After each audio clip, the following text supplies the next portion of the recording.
How you doing? My name is Cam Wood. An artist and poet from the Hartford area.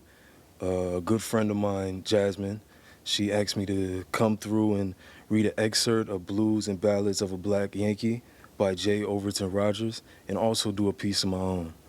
So the piece that inspired me um, was this one.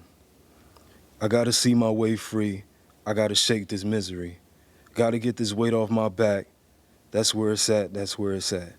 I gotta see my way clear. Gotta get woman out my ear. Need a job to fill the grits and green sack. That's where it's at, that's where it's at. I gotta stand on my feet. I gotta get up off my seat. I gotta start right now and act. That's where it's at, that's where it's at. When I hear freedom, I'm gonna cheer. I'm gonna cast away my fear. I'm gonna fight all wrongdoing cats. That's where it's at, that's where it's at. Yes, Lord, I'm gonna take a stand. 'Cause Lord, I know this is my land.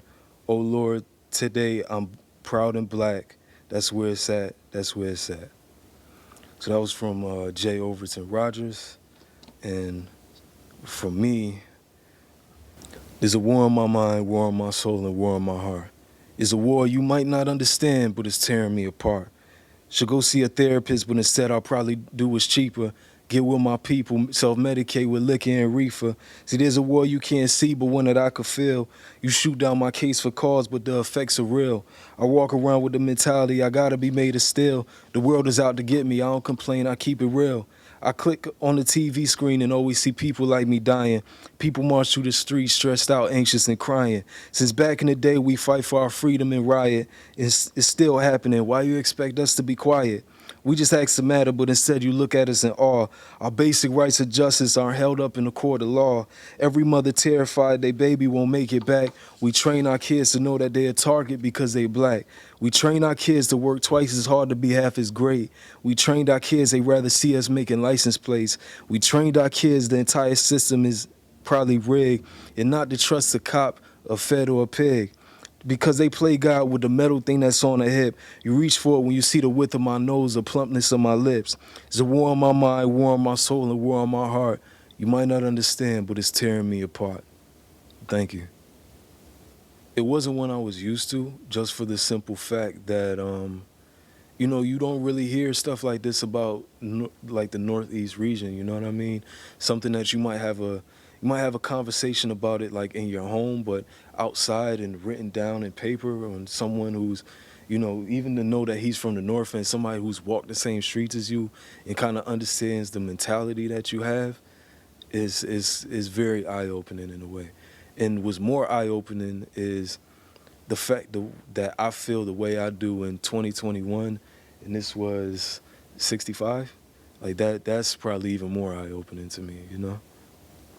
I think the thing that kind of caught my attention the most just about his work in general was the fact that it wasn't just, you're doing this to me. It wasn't like a victim mentality in a way. In a way it was, but in a way it wasn't, because at the same time he was saying, this is what I want to do. I want to basically free myself. I want a job. I want to be able to stand on my own. You know what I mean? Like even in the piece that I read, he said, I need something to fill the grits and green sack. So as a man, him wanting to stand and be better than what people may perceive him to be because of the color of his skin, that's the thing that kind of stood out to me the most. You know what I mean? I think I'm seeking what we've always been seeking, but haven't really found it. Just a proper balance. Me talking about being a black man in society doesn't mean that I want any less for anyone else. You know what I mean? Like I said in my piece, we're just asking to matter. We're just asking when there's an injustice to, just just give us a chance and give us the ability to feel a sense of justice when someone is kind of like innocently killed, or when you walk around these neighborhoods and you see like the treatment of especially the kids and how they're psychologically programmed and kind of in a way almost institutionalized outside of like a prison system. They're institutionalized to think this way and act this way because you may think that you're a target in a way. You know what I mean? You think that you know, you have to be this way. You got to be made of steel. You gotta have this protecting coating on you. You can't have any emotions because, you know, you're gonna be under attack if you do.